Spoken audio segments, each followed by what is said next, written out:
Hey, good morning and welcome to Breakthrough Walls. I am Ken Walls and I'm your host. And today I've got a guy on today that can read minds. So you better get right with the Lord. I'm just kidding. So listen, do me a favor and share this out and stay with us. We'll be right back. I've got Dave Dee on today. This is going to be a blast.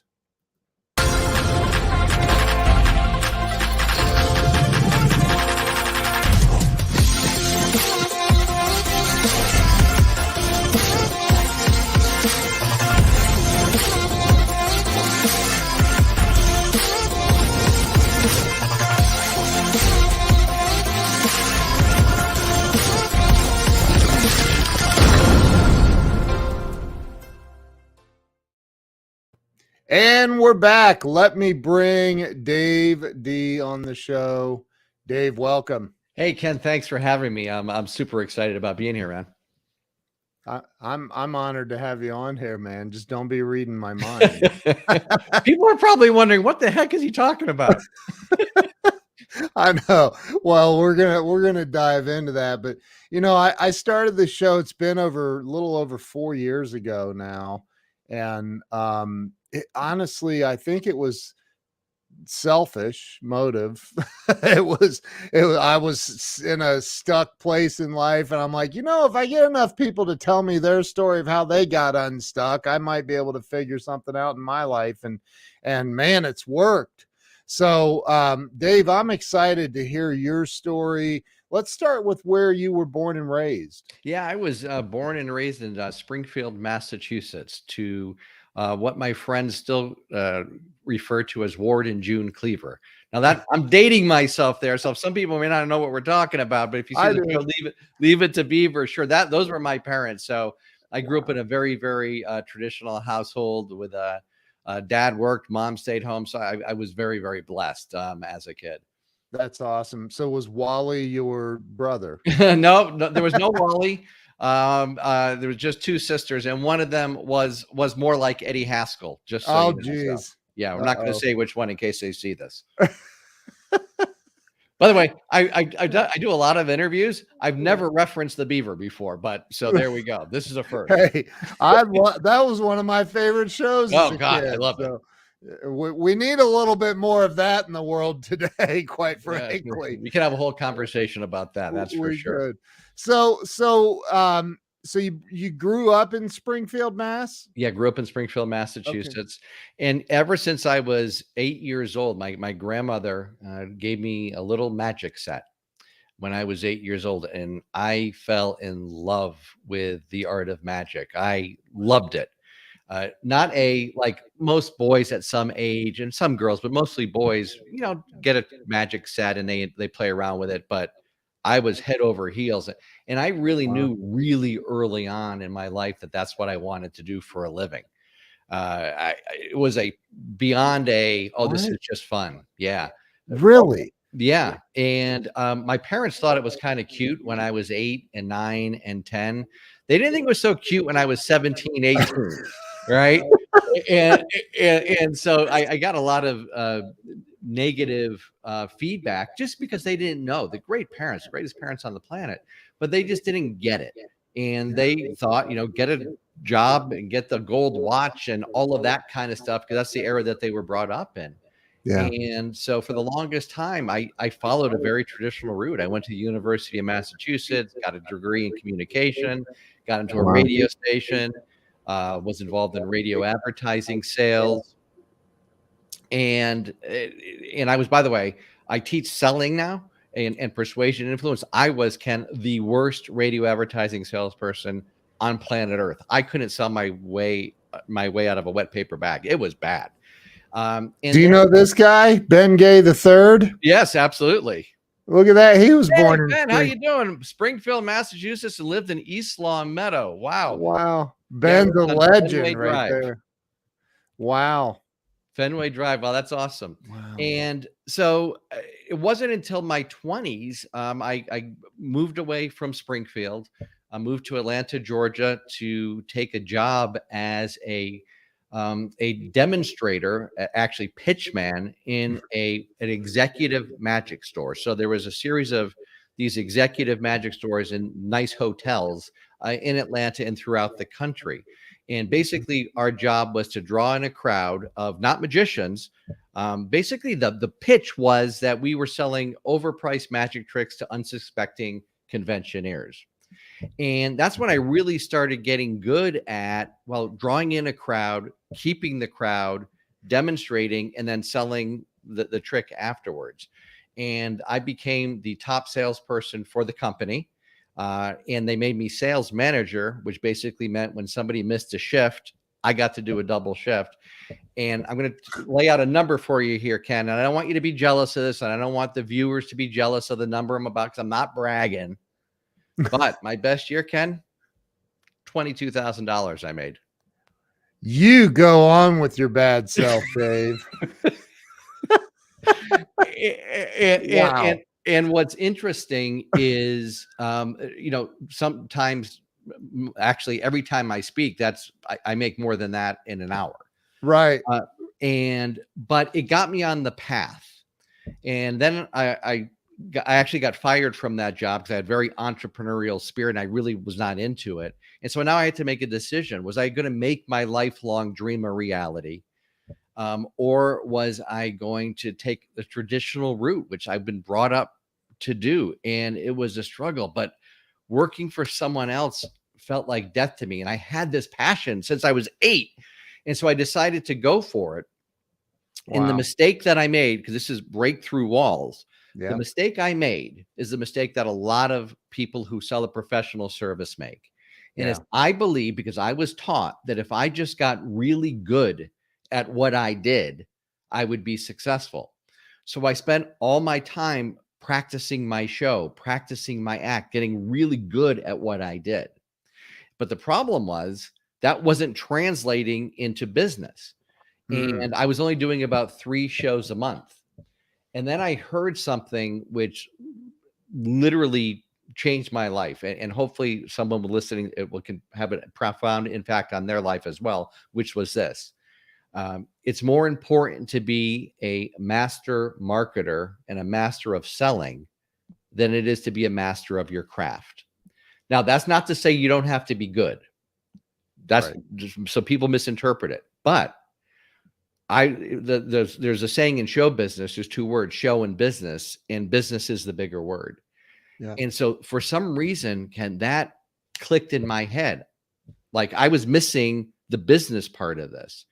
And so I dove headfirst into learning marketing and selling, learning how to generate leads, learning how to make the phone ring, and then learning how to close those sales.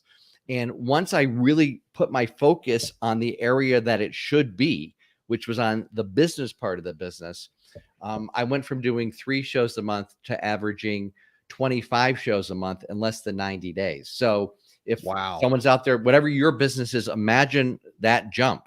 In my 4th month, Ken, I did 57 shows, 57 in a month. So hang on a minute. So help me wrap my brain around this. You went from 3 shows a month to 57 shows in the 4th month. That's insane. So it's not insane. It's just an insane jump. I mean, that's huge. So how did you, what changed? Who was your mentor? Where did this obviously you were implementing new information into your life. Where did that all come from? Yeah. So my very first marketing mentor was a guy by the name of Dan Kennedy. And I went to see Dan speak at a big success rally. And I bought his product, even though I didn't think I could afford it. Yeah. And then I implemented it. And that's the whole key, as you mentioned, is implementation. I took, as Jim Rohn said, massive action. I took massive action. You know what? Most of the stuff I did didn't work. It didn't work, right? It failed, but enough of it did. And then so that started generating leads. But the truth was I was getting all of these phone calls and I wasn't converting them into paid performances. I wasn't turning the prospect into a client. And so then I needed to learn how to sell, right? So I created phone scripts and I tested different things. And the thing that people need to understand is, even though we're talking about my success as a magician, I was selling a professional service just like anybody else. So I needed to generate leads. Those leads came in by the phone. I closed them over the phone. I needed to deliver the service. I needed referrals and repeat business, just like any business. My business just happened to be an entertainment business. Wow. And so I just took massive action, and I did everything that I could. And I did it right away. And I took what I like to call imperfect action, meaning I didn't wait until I knew how to write a great sales letter or how to put together the perfect ad. I did what I could. Right. And well, like I said, a lot of it didn't work, but a lot of it did. And the results were amazing. And then what happened was people started hearing of my successes and started inviting me to speak on stages, literally all around the world, to tell my story, because it's kind of a different, cool story. Yeah. Then my mentor, Dan Kennedy, invited me to speak on one of his stages. And he said, now here's the deal, though. You need to sell a product from the stage. So just give people a little background information or inside baseball. At a lot of conferences where you see where someone is selling something from the stage, the promoter gets half of that. So they're assembling the audience and the speaker gets half. And the truth is, I would rather not be paid to speak. I'd rather be paid for my own way to go there and sell, because I make more money that way. So I was like, oh, this is going to be really easy. So I put together an information product. You know, back then it was audio cassette tapes and a manual. And I thought this was going to be a piece of cake, Ken, right? I'm an entertainer, right? And I've been speaking and I've been getting applause and standing ovations. This is going to be simple. And I saw other speakers, people rush into the back of the room to buy the products. And so, man, I was rocking and rolling. People were laughing and they were clapping. And then I did my close, and I'm putting the air quotes around close because it wasn't really a close. And it was crickets. I mean, Ken, the only people that were going to the back of the room were leaving to go to the bathroom. I mean, right. it was embarrassing. I mean, it really was. Yeah. But I saw other speakers who were really just crushing it, making $50,000, $100,000, $150,000 from their presentation. And I said to myself, I want that. Yeah. I want that.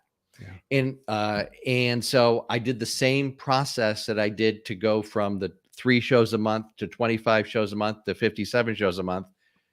I invested in myself and my education. And I went to seminars and I bought programs and I did private coaching. I did all of that. And then I developed my own speak to sell system.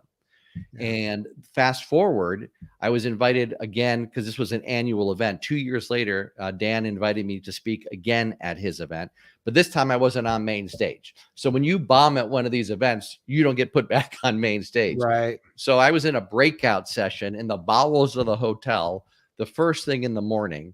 But now I was armed with my system, which I had road tested and perfected. And this time, when the smoke cleared, in 75 minutes, I had sold $300,000 worth of this particular product that I was selling. And now, it was again, your product? It was actually, it wasn't my product. Wow. I was hired to sell a Kennedy license. Ah, gotcha. Right? So to sell a license to sell Dan's products. Yeah. And so I shouldn't say I was hired. I mean, I was paid, but no, just so everyone knows, I didn't make $300,000 myself. I only made $150,000, but I don't know what other people's hourly rate is, but for me, that's pretty good. Yeah. Right. And so then what happened is people said, hey, can you teach me this? And most of the folks that I did was sell a professional service. So for example, a financial advisor will do a seminar or a webinar, or an estate planning attorney or a coach or a consultant. And so that's what leads us here today. So that was a long way to get there, but that's the journey. No, it was the perfect way to get there. You know, what's weird is I love Russell Brunson, and I've studied all of his stuff, and he talks about Dan Kennedy all the time. I was on Amazon the other day and Dan Kennedy popped up. I don't know how, but he keeps coming up. Like, he came up in conversation last night with somebody I was talking to. I'm like, I got to get Dan Kennedy on the show, I guess. But I think that, Well, what's really interesting, by the way, just as again a little inside baseball, because I've worked very, very closely with Dan. We've actually done a lot of things together to sell his products and sell some of my stuff, and he engineers that. So he wow. engineers people talking about him.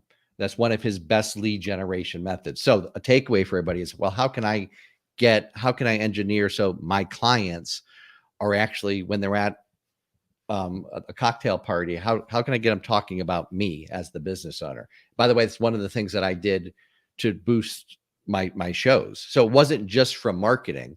Yeah. It wasn't just from outside lead generation. I would generate leads from inside my show. I thought of my show as not the end game, but really as the beginning. So, Mm, so how can I, and that's how I transitioned from doing kids' birthday parties, which was what I was doing, to corporate, because I was the highest priced magician in the Atlanta area at the time. wow. And so I was in high end, and I purposely thought that through. So I was in homes of executives. And so I would casually mention during the kids show, hey, this is something that I did for Porsche last week. And so at one of their sales meetings. So I used everything marketing in. So it's really the difference between tactics and strategy, right? Yeah. So the strategy was when you're working with a client. So a lot of people think, oh, I've got the client. That's the end game. Well, it's not the end game. That's actually the beginning, Yep. right? Yeah. That's awesome, man. So you, did you, I think we skipped over this. I don't know. Did you go to college? Yeah, I went to the University of Massachusetts Oh, in Amherst. Yeah, I got a degree in communication. that's right.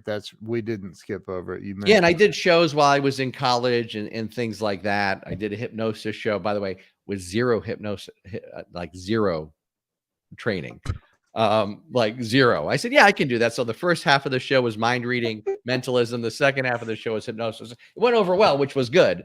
But so talk about what exactly is that mind reading, mentalist, and all of that. yeah, What is so that? it's a subset of magic. Mentalists don't like to admit that, right? So it is giving the illusion that you're reading minds. But the truth is, the difference between that and magic is a lot of the stuff. If you're seeing someone who's a good mentalist, they're actually using, not everything is real, but some of it actually is real. So there's a lot of neurolinguistic programming, which is worked in, at least into my show, like legitimate, using language patterns to influence people.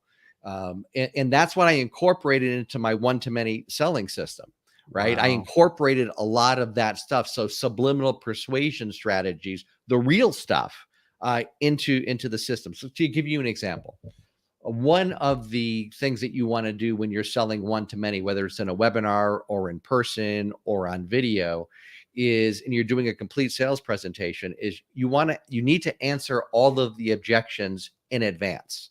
Okay. So even in one-to-one selling, pros try to answer all of the objections before the prospect brings up the objection. But Yeah. in one-to-many selling, it's mission critical, right? Because you can't take everyone's objection.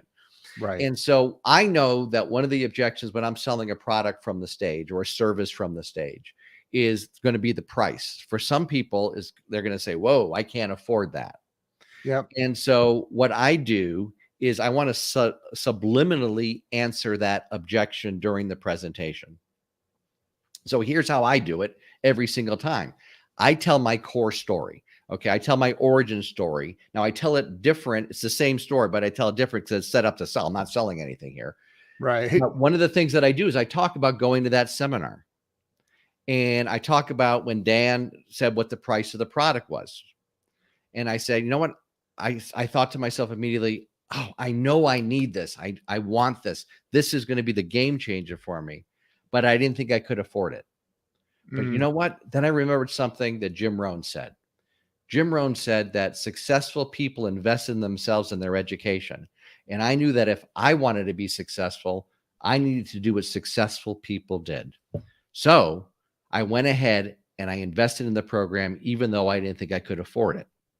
So that's at the very beginning of the presentation. So what that does is I've subliminally planted a seed, the answer to the objection in the prospect's mind, in my audience's mind.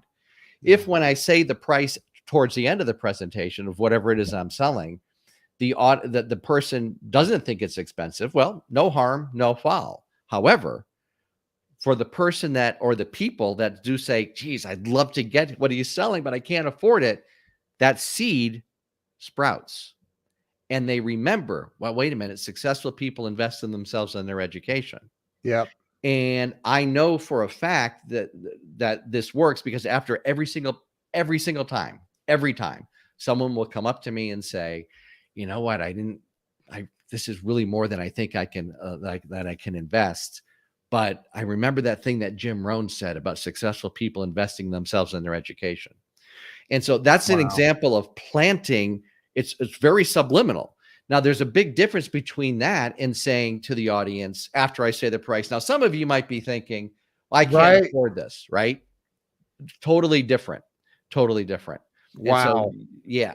And so whenever you're creating a one-to-many presentation, you want to create what I call an objection list.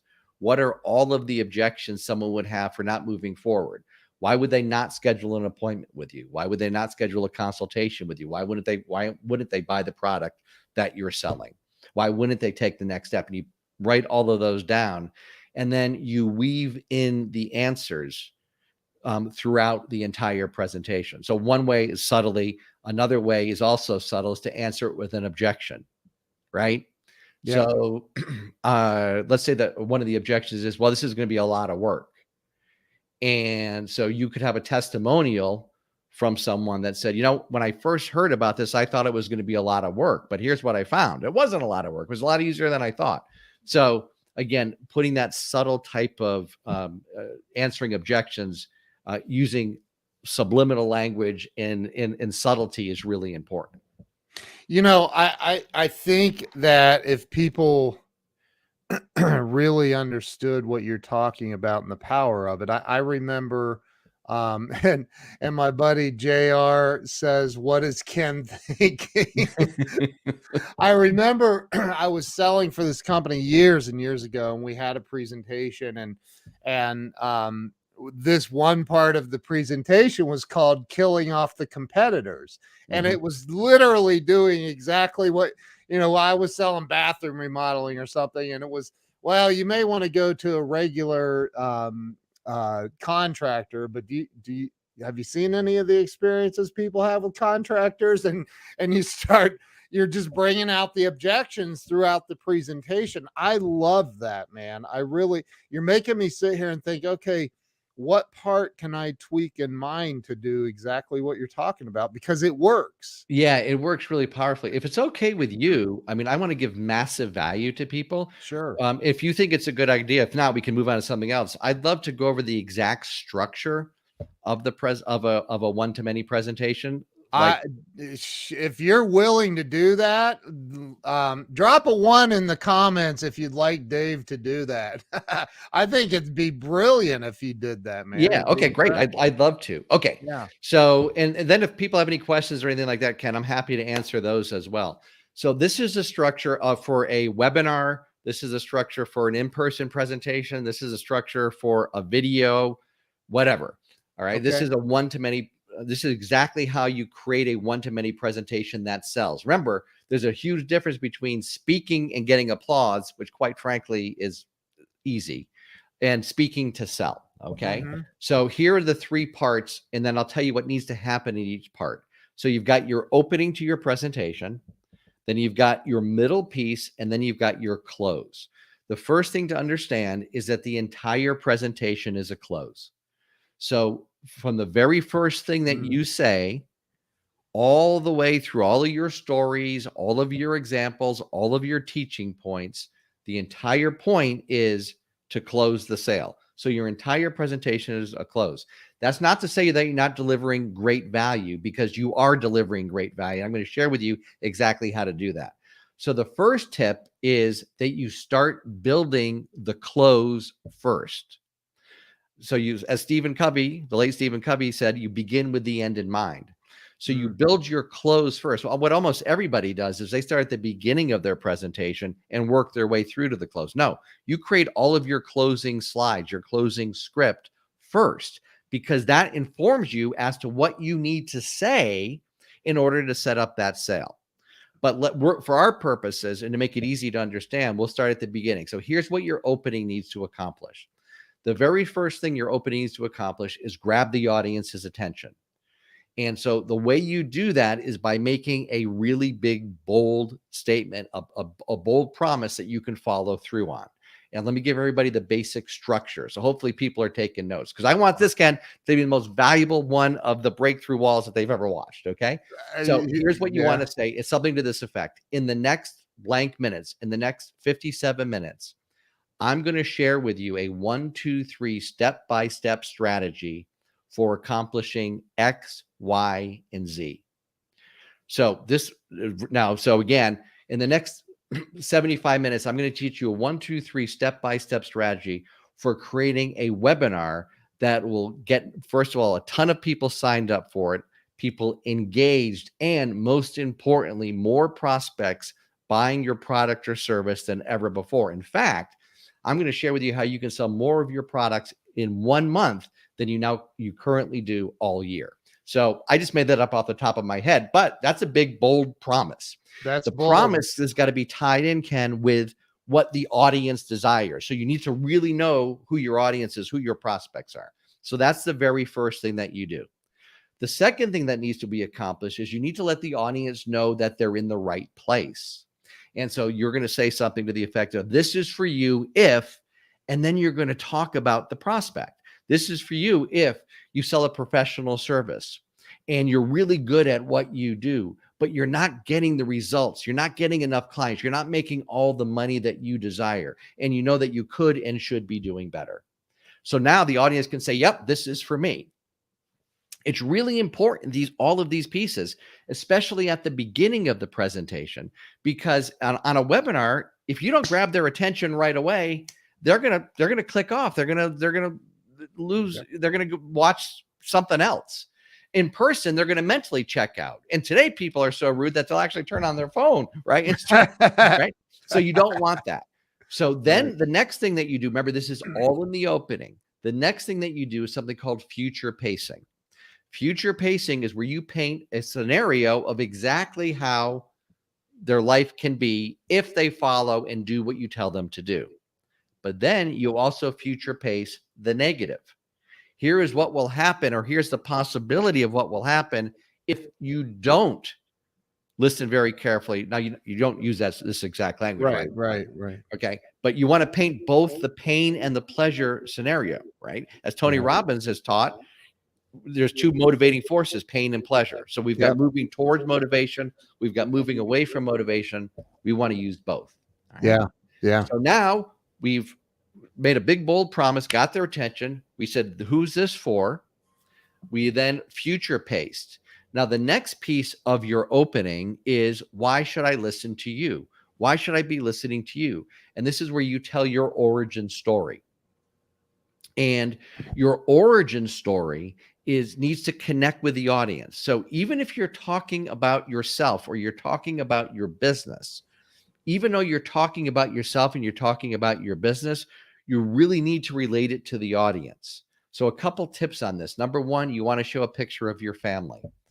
Right? This is where people are going to begin to bond with you. This is when you're going to start developing rapport with your audience. So show a picture of your family and introduce each one of your family members, and then tell your story, either the story of your business or your core story. So at the very beginning, Ken asked me to tell my story. So I told a version of my core story. I didn't tell my entire core story and interlace it with all of the sales stuff, because I'm not selling anything here. But if you watch this again, and hopefully you will, you'll see that I told my story. Here was my beginning. Right? Here's where I struggled.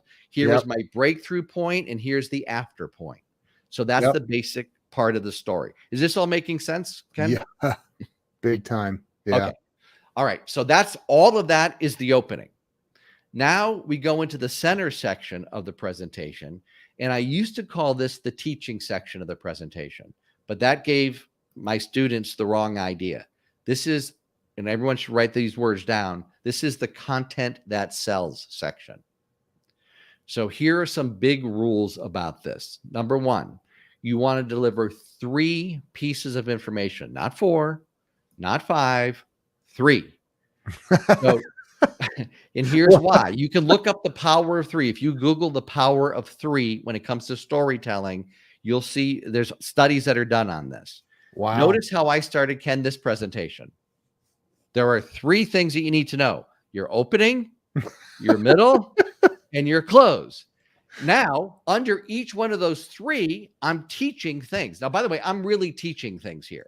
Dave, you're pulling some trickery here. Yeah. I'm Okay. just kidding. I love Right. it. So yeah, and hopefully, so even though I'm not actually selling something, we're always selling something, right? So hopefully people will subscribe to my newsletter or whatever after watching this. But Right. so I'm kind of setting that up. But so here's the keys: 3 pieces of information, and here's how you deliver it. Everyone write this down. Number 1, tell people what to do, not how to do it. Tell people what to do, not how to do it. Number 2, give them useful but incomplete information. So the truth is, I'm giving out really good information here, but it's incomplete, and it has to be. And it has to be for you. Here is the biggest mistake that people make when doing a one-to-many sales presentation. The biggest mistake is teaching too much because they want to deliver over-the-top value. The problem with teaching too much is this: you leave your audience with the false impression that they can do it themselves and they don't need you. And unless you're selling the simplest thing on the planet, right, then you shouldn't even be doing a one-to-many presentation. That's not true. You're actually doing your audience a disservice. Or the other bad thing that happens, Ken, is that you confuse the audience. They get confused, and a confused mind doesn't take action. So 3 pieces of information: either what to do, not how to do it, or useful but incomplete. So for example, useful and incomplete would be, there are 5 things that you need to do to close the sale. We don't have time to go over 5. Let me go over 2 that you can implement right away. Well, what does that leave in the audience's mind? It creates the open loop. What are the other 3? Right? Then when I get to my close and I say, in module 6 of my course, we go over the 5 ways to close the sale, right? It ties it all in. So that's brilliant. Go ahead. I just said this is brilliant. And my wife is on here taking copious notes and putting them on the screen in comments. Oh, awesome. So. Hi, thanks, Jill. That's fantastic. Yeah, she's that's literally fantastic. line by line following you. This is awesome, man. Wow. Yeah.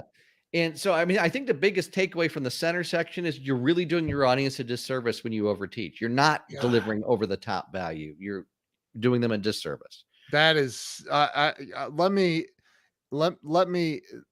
make that is so important that everybody understands that. And I'm saying that for my benefit, so I'll remember, because I do that way too often, far too often. I've done it. I don't as much anymore, but I totally can relate to that. It's amazing. All right. So now we're in the middle. We've just done the content. Now we've got to transition into the close. So we don't have time. So I'm giving useful but incomplete. We don't have time to go through all of the transitions, but the transition into the close, where we're going to ask for the sale. And by the way, the sale can mean an appointment. The sale can mean actually selling a service. The sale can mean selling a product. It's whatever your close is. This is where almost everybody who's not used to speaking to sell, messes up. They change their entire energy. They get tight. They tense up. You can tell that they're going into the sale, right? Oh, this guy's going to try to sell me something. This woman's going to try to sell me something, because everything changes. And one of the reasons is there's not a smooth transition. So let me give everybody literally the word for word transition. So after you've done your content, you say, so far, and by the way, those 2 words are mission critical. And I'll explain why in a minute. So far, you discovered, and then you recap the 3 things that you just taught them. The reason that the word so far are important is it indicates that there's something else coming up. If you say, okay, so what I've taught you today is X, Y, and Z, you're projecting to the audience, that's the end of the teaching. I'm going into the close. By using elegantly saying, so far, you've discovered X, Y, and Z. Wow. Right? Again, just two small words, but they make a huge difference. And then you say, but I want you to get this one thing. And then you lay out exactly what you need your audience to believe in order for them to move forward. So let me give you an example. Let's say I was selling my course on one-to-many selling. I would say, so far you discovered X, Y, and Z, but I want you to get this one thing. You can develop a presentation that delivers valuable information that'll generate leads for you and that'll get more people to schedule appointments with you in 1 month than you currently get all year.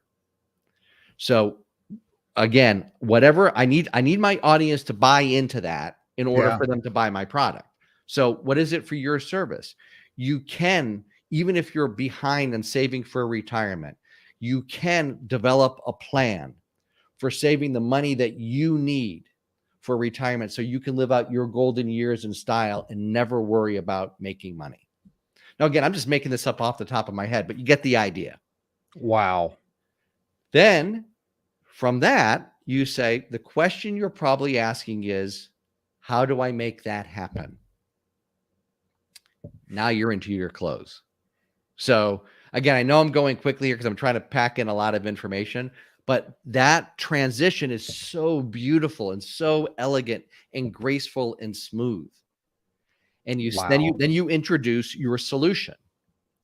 But the next thing that you do is after you introduce your solution, whether it's a consultation with you or the product that you're selling or the service or whatever it is, after you introduce the solution, and they're wanting to hear it, right? So in a really good presentation, there's a push and a pull. You want your audience, you want to be using the audience's emotions, like a good television show. So if you watch a great show, like my wife and I love The Blacklist, like they'll start a story, and then right when something's about to happen, they move to a different storyline.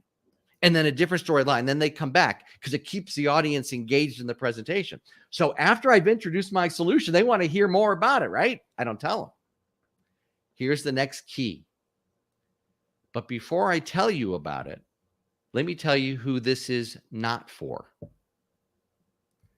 And this is where you're going to make a damaging admission. So this is not for you if you don't sell a professional service. While you can use this for X, Y, and Z, it's really designed for someone who sells a professional service. This is not for you if you are the type of person that's not going to follow a simple step-by-step plan and you're going to want to change it. This is a proven system that works. Now, the beautiful thing about that one is it puts someone in, no one wants to admit that they're not going to follow a proven system, right? So, but you are making a damaging admission, and one that I will often use, especially if my thing is really expensive. I'll say, and honestly, this is not for you if the investment is going to keep you awake at night and food off your table. I'd prefer that you take the information that I gave you here today and start using it and implementing it. All right. So you tell basically three things. There's a lot of subtleties to it, but that's the basic premise. Okay. So now you said who this is not for. And it should be designed so that the people that it's for say, well, I'm not that person. I'm not that person. I'm not that person. And by them saying, well, I don't fall into any of those categories, what they're actually saying is, this is for me. Right. Okay. Oh my God. Wow. Right? Yeah. Right. And so the whole point of this, and even in my we're talking about one-to-many selling, but I've got a one-to-one selling program. I want the audience to come to a conclusion that they actually sold themselves, that I didn't sell them, that they sold themselves. That's that they need what I have. Yeah. Right. And that they want, more importantly, that they want what I have. Now I go through, the next thing that you do is you go through and you describe your offer. By the way, if you are selling a consultation, which I know a lot of people who are watching this are, even if the consultation is free, number one, you still need to sell it. Just because it's free, you still need to talk about the benefits and the outcome and the transformation and all of that. Really important. The other mistake people make, Ken, when selling a consultation or offering a consultation is that they don't sell the consultation. What they sell is the end result of the prospect working with them after they become a client. Prospect isn't there yet. No. What we're trying to do is get the prospect to take the next step in our process. Now, if we are selling a product, fantastic. But for many professionals, they're not selling a product. They're offering a consultation, a strategy session, whatever, an appointment, whatever they call it. You've got to talk about the value of just that. Right. Not the value of, hey, after you become a client of mine, I'm going to do all these great things for you. What is the value of me just meeting with you in the first place?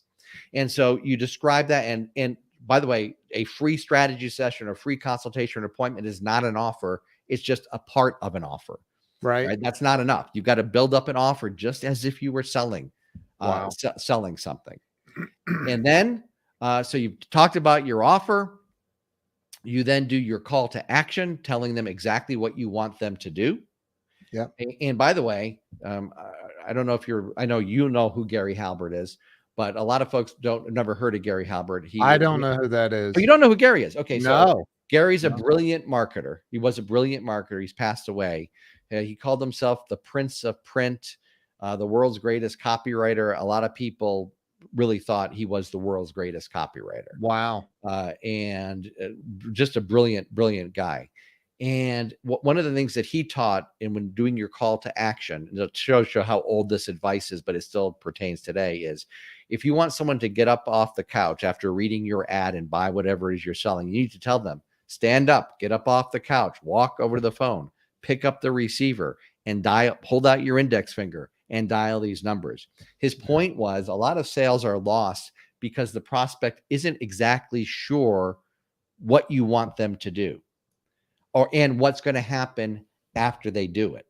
So if you want someone to click on the button that's on the screen to go to your online calendar to schedule an appointment with you, you need to say, okay, there's a button on your screen that looks exactly like this. And then you would show it on the slide. Take your mouse, click that button. You'll be redirected to my online calendar. Then you show a picture of your online calendar. So you show them, so there's no ambiguity. If the prospect is confused at all, they'll take the path of least resistance, which is to do nothing. Right. So tell them exactly what you want them to do. I think I want to make a point here that you just said that I don't want to go past, because in the selling process for years, I always thought if they don't buy from me, they're going to buy from a competitor. But there's actually a third option, and you just said it, and that is they'll do nothing. Things will remain the same, which is probably more often than them going to a competitor. They're just going to do nothing, right? Yeah. Yeah, that's absolutely right. That's 100% right. So they do have three options. One is to follow through, one is to do nothing, and one is to go find somebody else. Yeah. So then you recap your offer. So you need to recap it. So you just can't tell it one time. So you do your call to action, then you recap the offer, and then you do a call to action. And then you do what I call the sincerity close. Now, this doesn't mean that you're insincere throughout the rest of your presentation. Right. It's like when we were backstage before we did this, Ken says, I'm going to be honest with you. And he says, I hate that phrase. Like, I'm always honest with people. Right. So you're being sincere throughout your entire presentation. But this is where you are going to look into the camera and you're just going to speak from the heart and talk to people about why they should take the step that you're asking them to take. Right. And you really literally just speak from your heart. The first time, so I do a lot of these things where I interview my private clients. So instead of them just doing a webinar, Ken, we do it as an interview process. It follows this exact procedure, but I'm the interviewer and I'm the one actually doing the selling. So the first time I did this with a private client, his name is Michael Rosbrook, and I didn't tell him that we were going to do the sincerity close. Right. And so I was interviewing him. We were actually on a stage, on a set doing this and broadcasting it worldwide. And I said to him, Michael, for the person that's sitting on the fence, I want you to look at them and I want you to talk to them. And what would you say to them? And this is the very first time he had ever been in front of a camera doing this. I got up and I left the stage. I just walked off, right? And the camera slowly zoomed in on him and he nailed it because he literally just spoke from his heart. It's one of the most powerful closes that there is, where you just talk sincerely about the importance of what you do and the importance of helping someone. So if you're a financial advisor, right, you've got to really feel it. You got to really believe it. And then you just project that. Then you do your call to action. And then you move into the Q&A section. You don't answer questions during your presentation. Don't answer questions during your presentation. Hold the questions until the end. And then the Q&A is actually a whole other process of selling. So you want to answer a combination of content questions and product questions and be doing your call to action. And that's the basic structure. I hope people found that valuable. Oh my God. If they didn't, they need to move to another planet. I think, and I want to talk a little bit about this, and thank you for sharing that, by my the way. pleasure. That was unbelievably valuable. So for the people who, being a salesman, being a saleswoman, has in a lot of unconsciously, I think a lot of people see that as a, dirty profession, oh, you're a salesman. And, you think about Glenn Ross, you call yourself a salesman, Right. but like, how do you teach people, or do you teach people that sales is it's a noble profession, and that, I think it was Zig that said, if every salesperson took the day off, the wheels of industry would come to a screeching halt. And, how do you help people get over that mindset of sales is a bad or dirty profession? That is such a brilliant question. And it really is. And you're the first person that's ever asked me that question. And it is one of the most important questions, especially for people who are in professional services who have a degree or a series of letters after their name, right? Because they don't want to think of themselves as salespeople for that exact reason. And the main reason is because of the misconception about what we're talking about here. Yep. So here's how I handle it, and let's do it right now with everybody, so that if they have a problem with this, they can get over it. Because as you said, it is noble. So let me ask your audience a question, and I'd love if they can type in their answers. That'd be fantastic. And Ken, remind me to talk about typing in answers. If you could just remind me that, because there's one thing that I forgot to talk about. I don't want to forget it. Yeah. But if you guys can type in your answers to these questions. Number one. Do you offer a quality product or service that really gets people results? So if you do, type in yes. Type in yes if you offer a quality product or service that really gets people results. Okay. Yeah. The second question is, are you the person? Do you truly believe that you are the person, if you're in front of the right prospect, who can really, truly, honestly benefit from the product or service that you sell, that you should be the person that is helping them, because you're going to provide better service. You're going to provide higher quality service, right? Because you care deeply about this person and really helping them get the result that they desire. If that's you, type yes into the chat. Okay. The final thing is, so you basically, what you've just told me is, number one, you offer a quality product or service that helps someone get the outcome that they desire, helps them solve a problem that they have. That's what you said, right? If you answered yes, that's what you just told me. Yes, I've got a product or service that truly helps people live a better life, solve a problem that they desperately want to have solved, get them an outcome that they desire. And then you told me that you should be the person that if you can really help this person, you should be the person that helps them. So if you answered yes to both of those questions, I'm going to quote a great marketer by the name of Jay Abraham. You have a moral obligation to close the sale. Yes. This person is in front of you asking for your help. As a salesperson, that's what you're doing. You're not convinced. Here's one of my favorite sayings. The difference between manipulation and persuasion is intent. The difference between manipulation and persuasion is intent. What is your intent? If your intent is to sell your service or sell your product to someone that they don't want it, they don't need it, it's not really going to help them, then you are a snake oil salesman. Right. And you should be put in jail.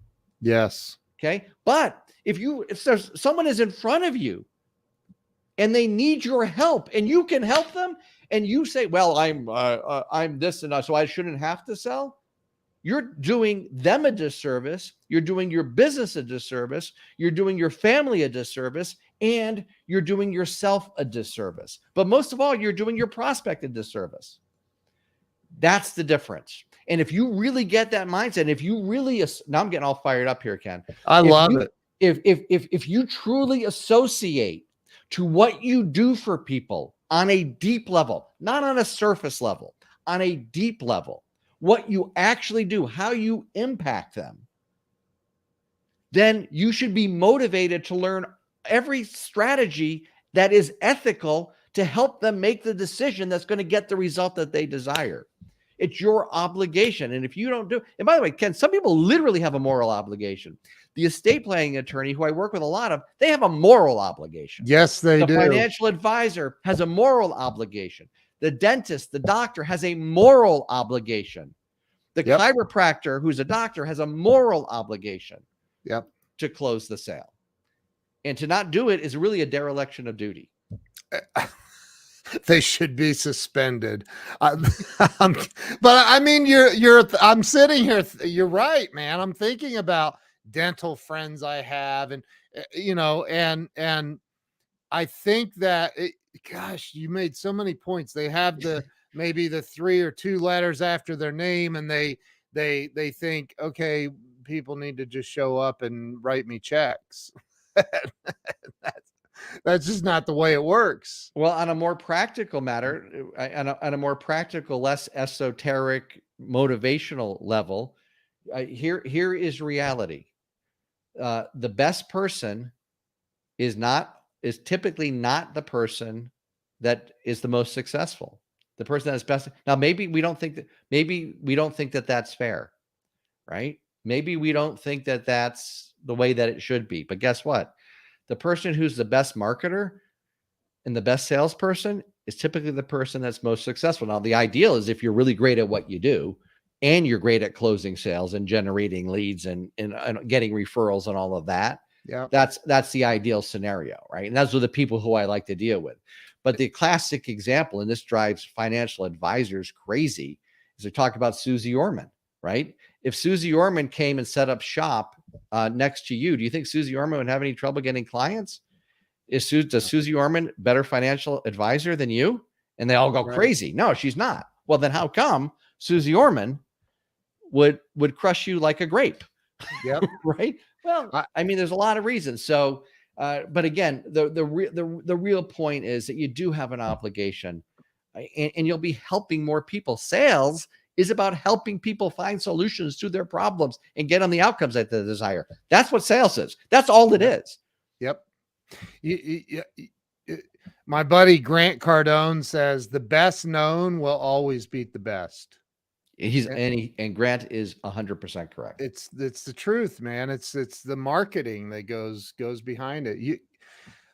This has been an absolutely amazing interview. I do have a couple of questions I want to finish up with. Okay. I cannot believe that we're at 54 minutes, and I know that's insane. This went like that. So I always ask these 2 questions at the end, and I want to ask you this, because this is we're going to go off of the sales path for a minute and into the psychology world for a second, which I think those are related. But for what, in your opinion, and the number one answer to this is fear, by the way, so you have to do better, Dave.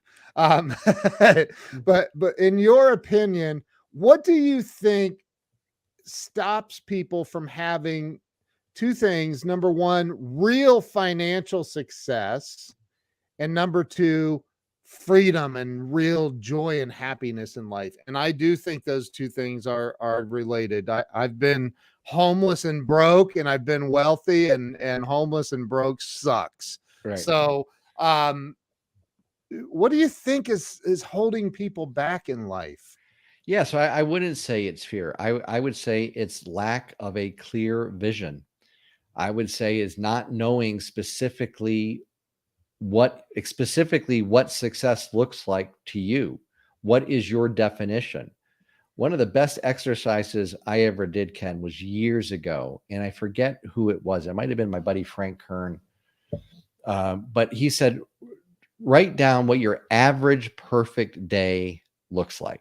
What your average perfect day. So not that you're flying. I mean, we just got back from 2 weeks in Italy and we were in Paris. Not that day, right?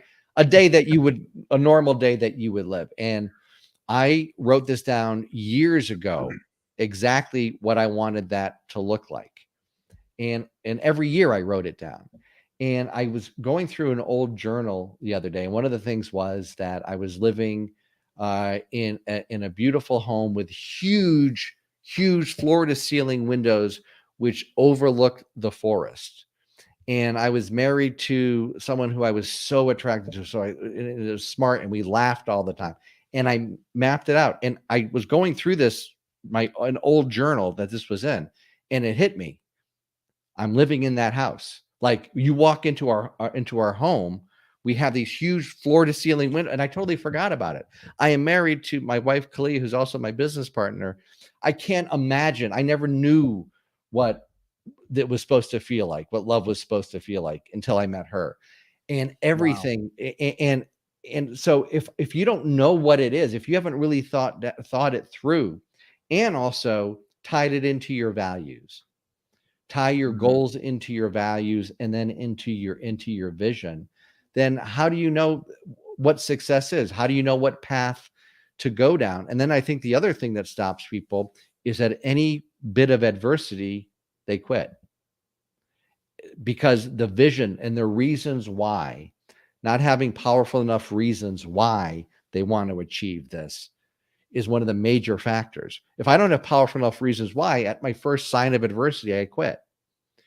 And so going back to tie it into a nice little package, when I was doing 3 shows a month and I sent out my first sales letters and I didn't get any response, if I didn't have powerful reasons why, I wouldn't have tried it again. I wouldn't have placed an ad here. I wouldn't have got on the phone and made calls. I wouldn't have done all the things that I wanted to do, but I had a powerful enough reason why, which helped me get through that adversity.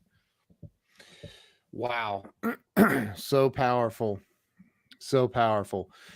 I remember back when my wife and I were business partners as well, and we opened our first office. We met 13 years ago, and we're like, let's open an office. So we opened an office, and few 6 months down the road, we had a handful of employees, and one day this big old boy that worked for me comes walking into my office. I'm on the phone. He says, "Hey, there's somebody out in the parking lot looking in the windows of your SUV." And I'm like, hold on a minute. Dude, you're bigger than me. Go tell him to get the hell out of here. What? He's like, he's got it blocked with a tow truck. And I'm like, oh, that's not good. That is not good. No bueno, as they would say in Mexico. So I was like, okay, so I go, and you can't talk the repo man out of taking your car. So I watched my car get towed away in front of my employees. Wow. And all of the excitement in my life came to just a screeching halt. And I remember thinking, what's the point of going on? Like, what is the point? This is ridiculous. Like, and I wanted to quit everything in life. And I don't know what helped me. And that's why I always ask this question. for somebody that's watching that feels like they've done everything, they've given it their all, they don't know what else to do, they're hanging on by a thread, what do you say to them to help? Because you and I know that it does get better if you just hang on. But to the people that don't know how to hang on, maybe I'm going to give up and go get a job, or I'm going to whatever it is. What do you say to them to help them get through this moment? Boy, thanks for sharing that story. That was really, really powerful. And so, we didn't go over all the dark stuff, right? All of the Yeah, right. there's no dark stuff. It's all Yeah, yeah. rainbow. Oh yeah. Oh no. It's just been smooth sailing. This entrepreneurial journey is just smooth sailing. 100. It's been all sunshine. Easy. Yeah.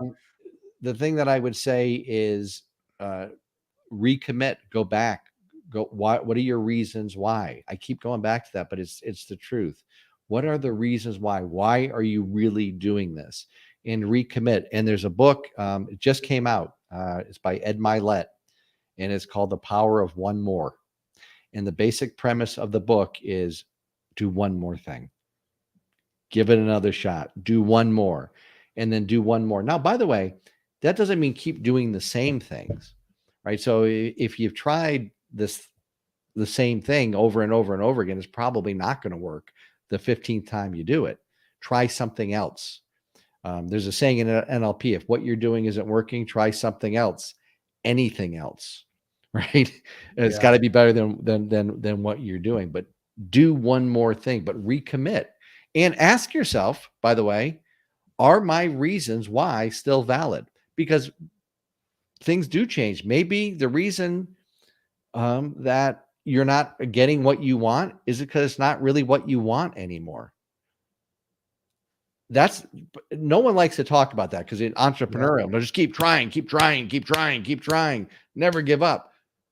Well, that's not absolutely 100% true. Never give up if you still have this passion and you still want it and you still have powerful reasons why, but maybe you need to re-examine it. And the universe, God, whatever it is for you, for me, it's God. Maybe God's giving you a message. Hey, what is the path that you should actually be on? So I was doing all of these different, I didn't tell all my entire story, Ken, but I owned a karate school. I owned magic carts in the mall during Christmas time. And like the karate school was a disaster. It was the second lowest point of my life. I was making no money, and I mean no money. It was a disaster. And it was God telling me, you have this dream, you've had this passion since you were 8 years old. What are you doing? Right. What are you doing? Right. Yeah. And it was after that I went to the seminar. I saw Dan. I got the program, and I committed to doing the thing that I really should be doing. So the question to ask yourself is, are you actually doing what your heart and what your soul and what your spirit is telling you to do? Or are you doing something that you think you should be doing? So I love that, man. I'm getting ready to pop your website up here on the ticker down here at the bottom, which is davedee.com, right? Yeah. So there's two places that they can go. One is davedee.com, which is my personal website. And there's a great free report there. And I send out about 2 to 3 emails a week. Okay. The other one, though, is called Sales Espresso. I'm the founder of this. And this is a daily, highly entertaining and informative newsletter, which gives you one tip every single day and an action step that you can take, really simple, to automatically increase your sales. And so that's salesespresso.com. Yeah. And there's a wonderful report there called The 5 Biggest Mistakes Professionals Make When Selling Their Services and How to Avoid Them. So we go over, and so it's like a checklist. Am I making one of these mistakes? And if I am, it also gives you the solution. So either davedee.com or salesespresso.com. davedee.com, you'll get more of a personal type of newsletter from me. A lot of people subscribe to both. Wow. Well, everybody needs to subscribe to both. So, and follow. Where are you on social media? I'm really bad on social media. I mean, like Okay. I got to fix that issue. The best way to connect with me is absolutely on salesespresso.com or davedee.com for sure. Right. Wow. So my wife's popping this in the comments. Everybody go over, subscribe. I have them both pulled up on my computer, so Thank you. I will definitely be subscribing. So Dave, you are man, I'm pleasantly shocked at how I'm serious, and thank you to Andrew Locke for introducing us. I had a great time. Andrew is an amazing man, and I appreciate him referring you over to me, man. This has been incredible. So if you would stay with me, I'm gonna end the live stream, put us both backstage. But everybody watching, please go to salesespresso.com. That my wife just popped in the comments. It's scrolling across the bottom, and go over to davedee.com, learn more, sign up for everything he has. You need it. You know you do. So let's support Dave, and man, you're awesome. Thank you, Hey Dave. man, Ken, thank you so much. I'd love to come back on and talk about one-to-one selling at some point. So I'd love that. I would absolutely love that. This has been amazing. So everybody follow Dave, go subscribe to his stuff, and we'll definitely do another live stream and have you come on and talk about that. Would love that. So thank you so much. Appreciate you, Dave. thank you guys. Thank you everybody for watching. See you guys. Have a great day.